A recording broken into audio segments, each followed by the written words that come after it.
Hello नमस्कार, स्वागत है आप सबका आपके अपने उत्कर्ष यूट्यूब चैनल पर। और मैं हूं आपका होस्ट दोस्त नरेंद्र चौधरी। और आज का सेशन भी खास होने वाला है। आप लोगों को एक इन्फॉर्मेशन यहां पे जारी होने वाली है और क्या है पूरी कहानी, उसकी चर्चा हम लोग यहां पे कर रहे हैं। लिखा हुआ कि पटवार भर्ती 2025। पहली बात तो आप ये सोच रहे होंगे सर पटवार भर्ती 2025 आ रही है क्या? 100% राजस्थान कर्मचारी चयन बोर्ड के चेयरपर्सन आलोक राज जी की बात करें, उन्होंने एक बच्चे के ट्वीट को रीट्वीट करते हुए कहें, उसका जवाब देते हुए लिखा था कि भैया हम ग्रेजुएशन बेस्ड जो सीईटी है उसका रिजल्ट फरवरी माह के पहले सप्ताह के अंदर जारी करने वाले, ताकि आप लोग 15 फरवरी से पटवार के फॉर्म भर सको। इसका मतलब है यदि हो सकता है उनसे गलती से बोला गया हो या अनजाने में बोला गया हो, लेकिन ये अपने आप में एक इंडिकेशन है हम सब उन बच्चों के लिए जो तैयारी कर रहे हैं पटवार की, कि फरवरी के अंदर आपके पटवार का नोटिफिकेशन आने वाला है। तो और बहुत सारे बच्चे काफी दिन से तैयारी भी कर रहे थे। जो बच्चे तैयारी कर रहे हैं पटवार की, जिनको काफी दिन से इच्छा थी कि सर पटवार की वैकेंसी आने, इस बार तो पटवारी बनना ही बनना है। क्योंकि हम लोग राजस्थान की बात करें तो भाई साहब राजस्थानी जो है ना गांव में बन जाए आईएएस अधिकारी, लेकिन पटवारी की जो वैल्यू है ना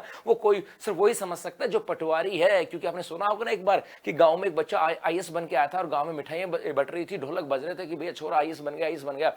तो वहां पे दो बूढ़े ने पूछा, बोले यार ये हो क्या रहा है, ये मिठाइयां क्यों बट रही हैं? तो उन्होंने कहा कि यार मैंने इसका लड़का आईएएस बन गया। बोले आईएएस ही बना है क्या? यार मजा तब आता जब पटवारी बनता है। इसका मतलब पटवारी की अपनी एक अलग वैल्यू है, एक अलग छवि है। और उस पटवारी के लिए आप लोग जी जान से तैयारी भी कर रहे होंगे काफी दिन से, और अब वेट कर रहे होंगे पटवारी का नोटिफिकेशन कब आए। तो फरवरी माह के प्रथम सप्ताह के अंदर आने वाला सीईटी ग्रेजुएशन का रिजल्ट, और उसके बाद में हो सकता है फरवरी के मिड फरवरी की बात करें, यहां पर इसका नोटिफिकेशन आउट हो जाए और आपको फॉर्म भरने को देखने को मिल जाए। लेकिन अब यहां से आता है कि सर इस यहां डॉक्यूमेंट्स तैयार कर लो, ये डॉक्यूमेंट्स तैयार कर लो, नहीं तो फॉर्म कैंसिल होगा। अब यदि हम बात करें अपने यहां पे पटवार की बात करें तो मेरे बच्चों आप लोग यदि अपने यहां पर नोटिफिकेशन आता है ना, यदि अपने यहां पर आता है नोटिफिकेशन, और नोटिफिकेशन के बाद में यदि फॉर्म भरा जाएगा, वो फॉर्म भरा जाता है वन टाइम रजिस्ट्रेशन से, जी हां ओटीआर से। वन टाइम रजिस्ट्रेशन आप लोगों ने जो करवा रखा होगा उसके माध्यम से आपका फॉर्म भरा जाएगा। लेकिन इस ओटीआर के लिए जो बच्चा पहली बार इसके अंदर बैठने वाला होगा उसके लिए आपको अपनी एक नई फोटो यहां से खिंचवानी होगी। याद रखना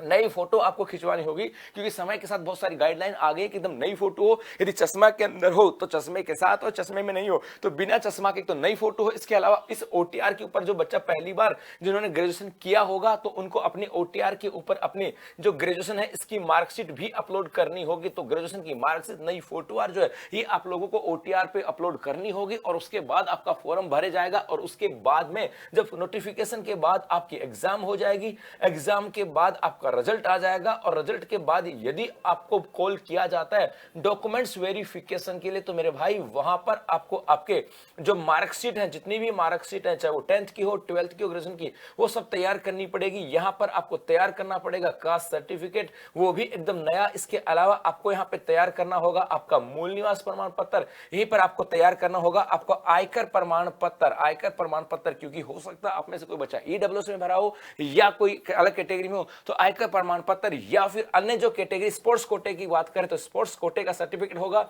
या फिर वो टीएसपी या नॉन टीएसपी, टीएसपी या नॉन टीएसपी में है तो टीएसपी में है तो उसका सर्टिफिकेट यहां पर होना होगा। लेकिन यदि पटवार का नोटिफिकेशन आता है और यदि आप उसमें फॉर्म भरने जा रहे हो तो वो फॉर्म जो फिल होता है वो भरता अपना ओटीआर के माध्यम से, क्योंकि आपको ओटीआर जाना होगा, वन टाइम रजिस्ट्रेशन आपने करवा रखा होगा उसी के माध्यम से। लेकिन जो बच्चे 12वीं के बाद में उन्होंने ग्रेजुएशन किया, अब किया है और उसका रिजल्ट दिया है, तो उनको जाहिर सी बात है अपने ग्रेजुएशन की मार्कशीट वहां अपलोड करनी होगी, और उसके साथ साथ नई फोटो आपको वहां पे डालनी होगी। यदि फोटो नहीं डालते हो तो कुछ मामला बिगड़ सकता है, और उसके बाद में आपके रिजल्ट होगा, एग्जाम होगी, रिजल्ट आएगा, उसके बाद में जब डॉक्यूमेंट्स वेरीफाई की बात करेंगे तब ऐसे बहुत सारे डॉक्यूमेंट्स यहां पे चाहिए। करेक्टर सर्टिफिकेट की बात करें उसकी भी यहां पर आवश्यकता पड़ेगी। तो मेरे भाई तैयारी करने लग जाओ पटवार के अंदर, क्योंकि फरवरी माह के अंदर आपको नोटिफिकेशन देखने को मिल सकता है। और जो फटाफट से है ना, मतलब ऐसा नहीं सोचना कि भैया क्या होगा, बस एक फोटो तैयार कर लेना, एक नई वाली फोटो, क्योंकि नई वाली फोटो आवश्यकता पड़ेगी ओटीआर के अंदर चेंजेस करने की। बाद में मत कहना कि सर मैंने तो पुरानी वाली फोटो के साथ फॉर्म भर दिया था, अब कोई चेंजेस करने का मौका मिलेगा। तो पहले से ही तैयारी रखना है नई फोटो का, क्योंकि ऐसे बहुत सारी बार हुआ था,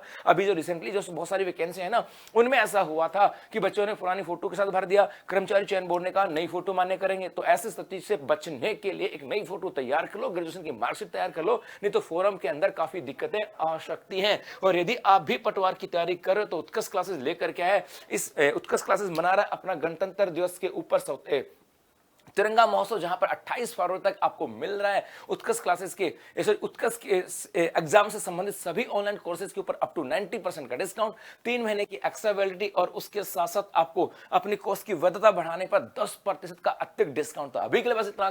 धन्यवाद।